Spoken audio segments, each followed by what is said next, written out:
الحمد للہ والصلاة والسلام۔ اسماء حسنہ میں سے 29واں نام الحکم جل جلالہ، حاکم میں مطلق۔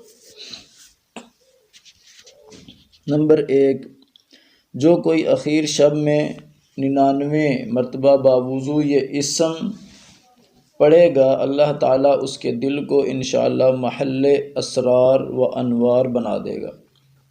نمبر 2، جو کوئی جمعہ کی رات یہ اسم اس قدر پڑھے گا کہ بے حال وہ بے خود ہو جائے تو اللہ تعالیٰ اس کے قلب کو انشاءاللہ کشف الالہام سے نوازے گا۔ نمبر 3، جو کوئی شب جمعہ میں آدھی رات کو یہ اسم پڑھے گا، حق تعالیٰ اس کا باطن پاک صاف کر دے گا۔ نمبر 4، جو 5 وقت ہر نماز کے بعد اسی 80 بار الحکم پڑھ لیا کرے گا، کسی کا محتاج نہ رہے گا۔ اللہ تعالیٰ عمل کی توفیق نصیب فرمائے۔